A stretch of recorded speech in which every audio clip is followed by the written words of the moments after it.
37 muertos y más de 3.000 heridos tras explosiones simultáneas de varios dispositivos portátiles de comunicación en el Líbano.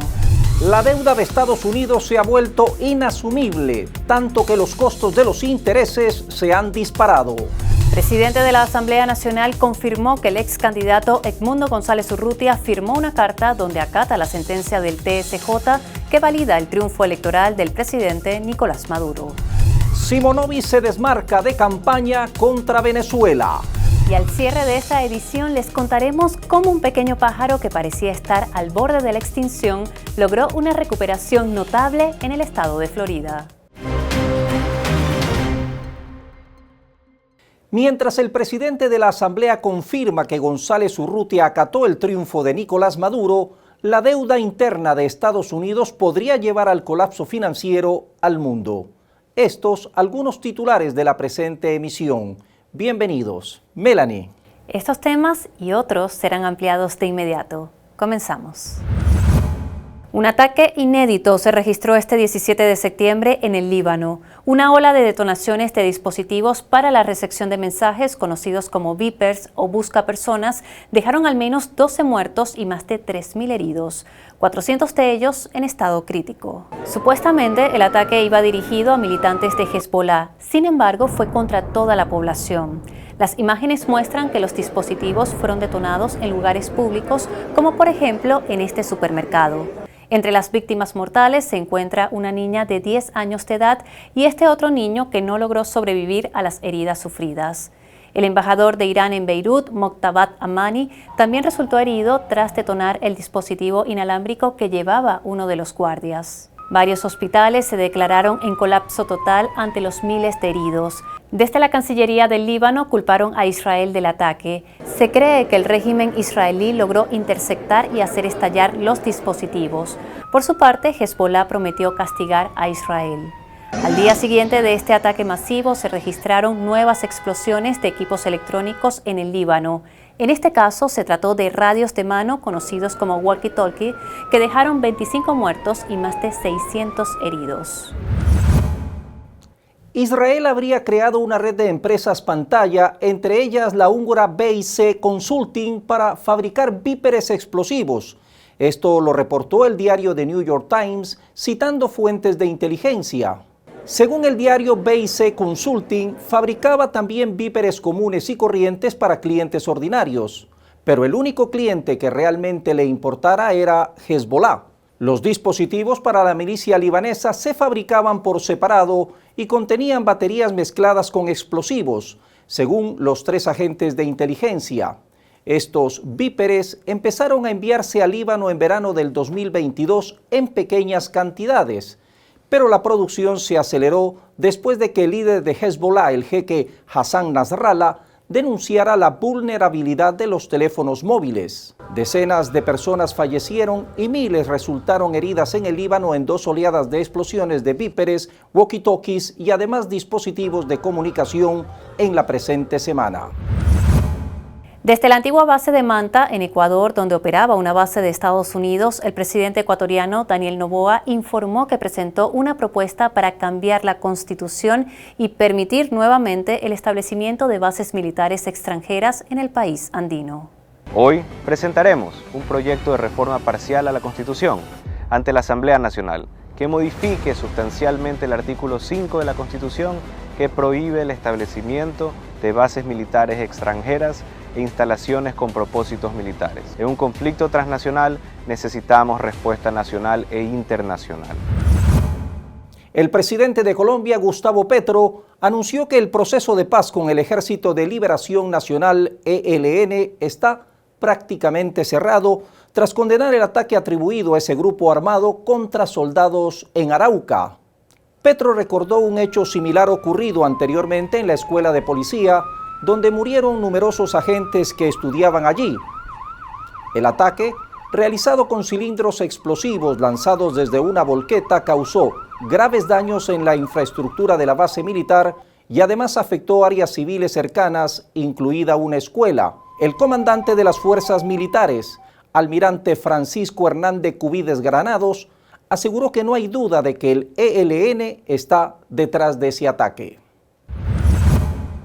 Durante un mensaje a la nación, el presidente de Bolivia, Luis Arce, acusó al exmandatario Evo Morales de intentar perpetrar un golpe de Estado. Arce acusa a Evo de intentar llevar al país a una situación de conflictividad, convulsión y de enfrentamiento entre bolivianos. Evo, has decidido iniciar una marcha, huelga de hambre y un bloqueo nacional de caminos. Y no lo estás haciendo por la vida, por la democracia o por la economía. Eso lo sabemos todos. Sino por tu candidatura, que quieres imponerla a las buenas o a las malas, como tú mismo lo has dicho, solamente porque quieres hacer lo que la Constitución Política del Estado no te permite, volver a habilitarte como candidato. Tengo la responsabilidad histórica de denunciar al país y al mundo de lo que puede producirse en los días venideros en Bolivia por irresponsabilidad tuya. Inicias en los próximos días una marcha para pasar luego a bloqueo nacional de caminos, que terminará con un intento de golpe de Estado, un gobierno popular. Es algo del que deberás dar cuenta a nuestro pueblo tarde o temprano. Atención, la deuda de Estados Unidos se ha vuelto inasumible, tanto que los costos de sus intereses se han disparado, mientras un informe sobre la competitividad de la Unión Europea resalta que el bloque comunitario se enfrenta a un reto existencial. Esto según un informe del ex primer ministro de Italia y presidente del Banco Central Europeo, Mario Draghi. De acuerdo a recientes datos del Departamento del Tesoro de los Estados Unidos, los intereses diarios de la deuda del país norteamericano promedian actualmente los 3.000 millones de dólares por día, con un pasivo que asciende a 35.3 billones de dólares. La deuda seguirá aumentando hasta que haya un colapso social, básicamente mientras en un informe sobre la competitividad de la Unión Europea, Draghi llamó a invertir más de 800.000 millones de euros adicionales para que el bloque pueda competir tanto con China como con Estados Unidos. Y Noruega ha superado los vehículos de gasolina en su parque automovilístico, según el último informe de la Federación Noruega de Carreteras. Este país busca ser el primero en eliminar la venta de coches de combustión para el 2025, adelantándose 10 años al objetivo europeo impulsado por incentivos fiscales del gobierno. A pesar de este avance, las ventas de coches diésel siguen siendo predominantemente altas, aunque ya han comenzado a disminuir durante el primer semestre de 2024. El 90% de los vehículos nuevos matriculados en Noruega fueron eléctricos. Este cambio ha sido facilitado por el Fondo Soberano de Noruega, que con un valor de más de 1.7 billones de euros ha permitido al gobierno ofrecer atractivos incentivos para la compra de coches eléctricos, incluida la exención del impuesto a la venta de dichos vehículos. La Asamblea General de la ONU adoptó este 18 de septiembre una resolución que exige a Israel poner fin a su presencia ilegal en los territorios palestinos ocupados. Con 124 votos a favor, 14 en contra y 43 abstenciones, fue adoptada la resolución que exige a Israel cumplir la sentencia de la Corte Internacional de Justicia y abandone los territorios palestinos ocupados, debido a que eso constituye un acto ilícito de carácter continuado. La Asamblea General de la ONU instó a Tel Aviv a que se repliegue a más tardar en 12 meses después de la adopción de dicha resolución. Como era de esperarse, Israel rechazó la decisión y la tildó de distorsionada y desconectada de la realidad. Y para quienes nos gusta el café, tomar una taza por la mañana puede hacer algo más que darnos ánimo, según una nueva investigación. El consumo moderado de cafeína, definido como unas 3 tazas de café o té al día, está asociado a un menor riesgo de desarrollar multimorbilidad cardiometabólica. Esto según el Dr. Chao-Fu Qi, profesor asociado de Epidemiología y Bioestadística de la Universidad de Suzhou, China. La multimorbilidad cardiometabólica es la coexistencia de al menos 2 enfermedades como la cardiopatía, apoplejía, diabetes y la hipertensión arterial. Los investigadores analizaron los datos de unas 180.000 personas del Biobanco del Reino Unido. una gran base de datos biomédicos y un recurso de investigación que efectúa un seguimiento a largo plazo de las personas. Los participantes no padecían enfermedades cardiometabólicas al inicio del estudio. Y la Organización Mundial de la Salud aprobó por primera vez el uso de una vacuna contra la viruela símica, ahora conocida como Mpox. El anuncio se hizo el pasado 13 de septiembre cuando el organismo informó que la vacuna MVA-BN del fabricante danés Bavarian Nordic AS había sido precalificada. Con esta aprobación, la OMS espera que se permita un mayor acceso a la vacuna en las comunidades con necesidades urgentes a fin de reducir la transmisión y ayudar a contener el brote. El director general de la Organización Mundial de la Salud, Tedros Adhanom, señaló que se trata de un paso importante en la lucha contra la enfermedad, tanto en el contexto de los brotes actuales en África como en el futuro. Esta nueva vacuna solo puede administrarse hasta el momento a personas mayores de 18 años de edad, en 2 dosis con 4 semanas de diferencia. Y China está reforzando su control sobre el contenido de Internet, asegurando que todo lo generado por inteligencia artificial sea rastreable y vinculado a una persona. El regulador de Internet de China propuso un régimen estricto que, de adoptarse, requerirá de las plataformas digitales etiqueten el contenido creado por inteligencia artificial. Aunque esto afecta la libertad y privacidad de los usuarios, también facilita identificar qué es hecho por inteligencia artificial y qué no, lo que puede ayudar a los usuarios a distinguir fácilmente entre contenido humano y automatizado, aportando mucho más transparencia. Propone etiquetas obligatorias, avisos en archivos de audio y video, identificación de usuarios, detección de metadatos y además colaboración entre plataformas.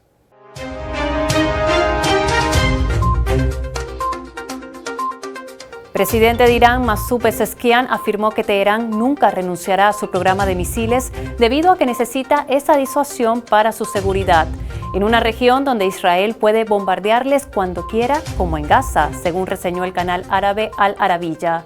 El mandatario iraní reiteró la postura oficial de la nación persa de desarmar primero a Israel antes que hacer las mismas exigencias a Irán. Republicanos, demócratas e independientes apoyan la deportación de migrantes que viven sin papeles en Estados Unidos e incluso aseguran estar pendientes de lo que pasa en la frontera con México, según una reciente encuesta elaborada a pocas semanas de las elecciones presidenciales de ese país. Devastadoras inundaciones en Myanmar por el paso del tifón Yagi por el sudeste asiático han dejado más de 225 muertos, 77 desaparecidos y unos 235.000 desplazados. La Oficina de Coordinación de Asuntos Humanitarios de la ONU indicó que unas 631.000 personas quedaron afectadas por este desastre, mientras que el Programa Mundial de Alimentos de Naciones Unidas afirmó que son las peores inundaciones de la historia reciente de Myanmar. China decidió introducir sanciones contra 9 empresas estadounidenses por vender armas a Taiwán. Esto sucede después de que Washington aprobara una posible venta de diversas piezas de repuesto a la isla.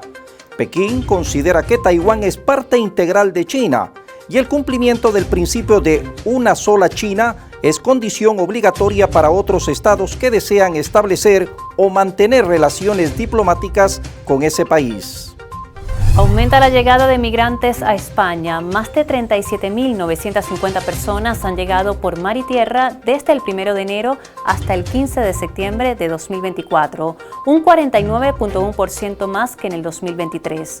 El mayor flujo de inmigrantes lo registraron las Islas Canarias, a donde llegaron casi 27.000 personas.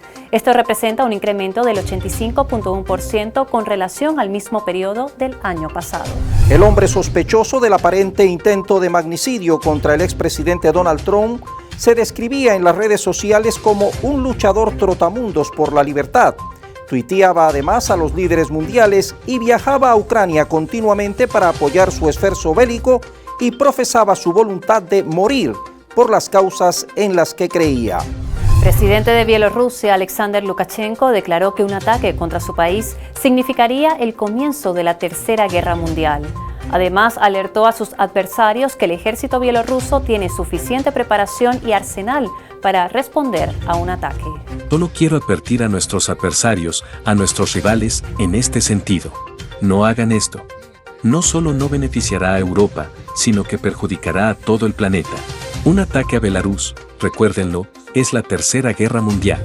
Un profesor y 6 alumnos de entre 12 y 14 años fueron atacados por otro alumno con un arma blanca en una escuela primaria de Azambuja, Portugal. Según la prensa, una de las víctimas, una alumna de 12 años, fue trasladada al hospital de Vilafranca en estado grave, con heridas en el pecho y la cabeza. El autor del ataque tiene apenas 12 años, es alumno del colegio y fue detenido, y aún se desconocen los motivos. Zimbabue sacrificará 200 elefantes para alimentar a la población afectada por la peor sequía en décadas. El portavoz de la Autoridad de Parques y Vida Silvestre de la Nación Africana, Tinashe Farawo, dijo que además de proporcionar carne a cientos de personas, el sacrificio también forma parte de los esfuerzos del país por descongestionar sus parques, que solo pueden albergar 55.000 elefantes y en la actualidad cuentan con más de 84.000 ejemplares. La justicia europea anuló una multa de 1.490 millones de euros a Google por abuso de posición dominante. El fallo confirma la mayor parte de los argumentos del Ejecutivo comunitario, pero anula la sanción, ya que considera que Bruselas no tuvo en cuenta el conjunto de las circunstancias pertinentes en su examen de las cláusulas contractuales que había calificado en su momento como abusivas.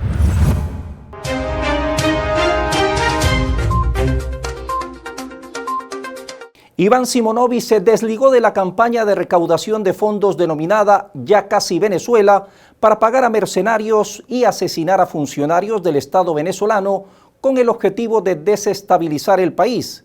Por lo tanto, dijo que el líder de este nuevo ataque terrorista es Eris Prince. En una transmisión en vivo dijo ser un mero espectador en esta campaña terrorista que tiene como objetivo atentar contra la vida del presidente de la República, Nicolás Maduro, y otras altas personalidades gubernamentales. Y aunque reconoció estar de acuerdo con la recaudación de fondos para pagar mercenarios que ataquen a Venezuela, insistió en no ser el líder. Luego que saliera a la luz pública una carta filtrada donde el ex candidato presidencial Edmundo González Urrutia acata la sentencia del TSJ que valida el triunfo electoral del presidente Nicolás Maduro anunciado por el CNE, el presidente de la Asamblea Nacional, Jorge Rodríguez, desmintió la supuesta coacción que alega el opositor para firmar la carta. Rodríguez aseguró que González Urrutia fue quien contactó a las autoridades venezolanas. Él nos buscó a nosotros. Aquí no hubo ningún tipo de medida, como han señalado, por supuesto, agencias de prensa extranjera y sectores del extremismo existente aquí en Venezuela. Ningún tipo de situación en la que el señor González Urrutia pudiera sentirse violentado, muy por el contrario. Nos buscó a nosotros para conversar y de esa conversación salió su decisión de abandonar Venezuela y de solicitar asilo político en el Reino de España. En conclusión, sí recibí una carta firmada por el señor Edmundo González Urrutia. En esa carta, el señor González Urrutia acata la sentencia de la Sala Electoral del Tribunal Supremo de Justicia. Y le digo otra cosa, señor González Urrutia. Usted me está acusando a mí de que yo lo coaccioné de alguna manera. Yo tengo otras pruebas que señalan lo contrario. No me obligue a mostrarlas porque estoy dispuesto a hacerlo. El embajador de España es cómplice de la coacción, porque está ahí de testigo. Rodríguez reveló imágenes de la reunión sostenida entre las autoridades venezolanas y González Urrutia que se realizó en la Embajada de España en Caracas horas antes de que abandonara el país y mostró un video del opositor subiendo al avión de las Fuerzas Aéreas de España en el hangar de la Vicepresidencia Ejecutiva de la República ubicado en Maiquetía antes de salir de Venezuela. En sesión extraordinaria, la Asamblea Nacional aprobó de forma unánime un proyecto de acuerdo que rechaza la decisión del Congreso de España que solicita al presidente de su gobierno, Pedro Sánchez, desconocer la reelección del presidente de Venezuela, Nicolás Maduro.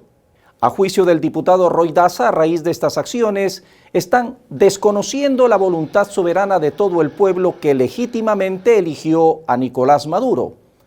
Durante el debate, otros diputados señalaron que Venezuela ha enfrentado años de sanciones y presiones internacionales. Insistieron en que el reconocimiento de la voluntad popular en las elecciones es un principio fundamental del derecho internacional que debería ser respetado por toda la comunidad global. El fiscal general de Venezuela, Tarek William Saab, anunció que el Ministerio Público adelanta las gestiones para emitir órdenes de aprehensión contra el presidente de Argentina, Javier Milei, y 2 funcionarias de su gobierno por la incautación del avión venezolano Entrasur, retenido en Buenos Aires en 2022, y por violación de derechos humanos en Argentina. El titular de la acción penal indicó que los delitos por los que serían investigadas las autoridades argentinas serían robo agravado, legitimación de capitales, privación ilegítima de libertad, simulación de hecho punible, interferencia ilícita, inutilización de aeronave y asociación para delinquir. Esto en el caso del avión de Entrasur. Este Ministerio Público de la República Bolivariana de Venezuela anuncia la asignación de 2 fiscales especializados en la materia, quienes adelantan las diligencias pertinentes del caso y se encuentran tramitando la orden de aprehensión contra los siguientes ciudadanos en base a lo anteriormente dicho. 1. Javier Milei, presidente de la República Argentina. Karina Milei, secretaria general de la Presidencia de la Nación Argentina. Y Patricia Bullrich, ministra de Seguridad de la Nación Argentina. También queremos informar de un segundo caso que involucra a este sujeto. Anteriormente dicho, Javier Milei ha estado aplicando sistemáticamente un programa de violencia institucional premeditado con alevosía contra la población argentina, particularmente se ha ensañado en contra de los ancianos de 70, 80, 90 años de edad. Adicionalmente ha aplicado una feroz política de represión contra la protesta social, con ataques policiales a manifestaciones pacíficas de jóvenes, de ancianos, detenciones arbitrarias, torturas y malos tratos a los detenidos, siendo pública y notoria la violencia ejercida contra los jubilados que reclaman sus derechos. La vicepresidenta ejecutiva de Venezuela, Delcy Rodríguez, se ha reunido con el director de la Unidad de Negocios de Repsol para discutir las alianzas con empresas y avanzar en planes de cooperación energética.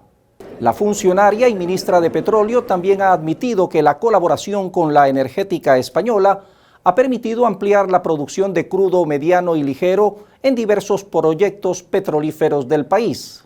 Esta reunión se produce luego de que Venezuela convocara al embajador español en Caracas, Ramón Santos Martínez, y llamara a consultas a su representante diplomática en España, Gladys Gutiérrez. Todo esto como respuesta a las injerencistas declaraciones de la ministra de Defensa española, Margarita Robles.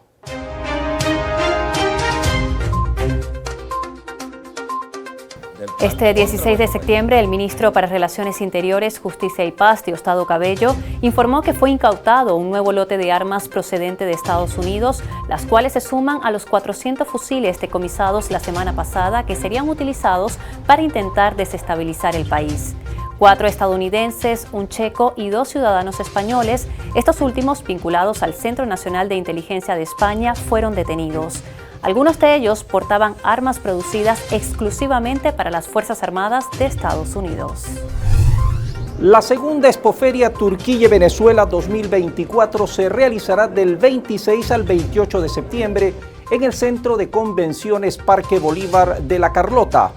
Esta exhibición contará con la participación de más de 30 stands internacionales con marcas como bebidas, alimentos, confitería, cosméticos, línea marrón, maquinarias agrícolas y de empaquetado, limpieza, higiene y aseo personal. Asamblea Nacional aprobó la designación del almirante en jefe Remigio Ceballos como embajador ante la República Popular China concurrente ante Mongolia. El presidente Nicolás Maduro apeló a la experiencia de Ceballos para fortalecer aún más la alianza con el gigante asiático, considerado un importante aliado de Venezuela. La reina del triple salto, Yulimar Rojas, anunció su regreso a las pistas de atletismo tras 5 meses y medio de ausencia. Todo esto debido a la lesión que sufrió en el tendón de Aquiles y que la marginó de los Juegos Olímpicos París 2024. Rojas señaló que no se ha recuperado aún al 100% de su lesión, pero dio a conocer que cada vez está más cerca de superar esta etapa. Este 18 de septiembre fue inaugurada en el Poliedro de Caracas la segunda edición de la Feria Internacional de Telecomunicaciones de Venezuela, FITELVEN 2024, donde participan distintas empresas proveedoras de servicios y fabricantes de productos de telecomunicaciones junto a las 5 principales operadoras del país: CanTV, Movilnet, Movistar, Digitel y Patriacel. Durante el evento, que se estará realizando hasta este 21 de septiembre, se mostrarán al país las últimas innovaciones en materia tecnológica y comunicacional. Por unanimidad, las diputadas y diputados de la Asamblea Nacional aprobaron el proyecto de ley aprobatoria para promoción y protección de inversiones entre China y Venezuela, con el fin de impulsar el desarrollo y crecimiento económico de ambas naciones. El acuerdo, se dijo, proyecta confianza, seguridad y un clima de protección para las inversiones que se realicen entre ambos países.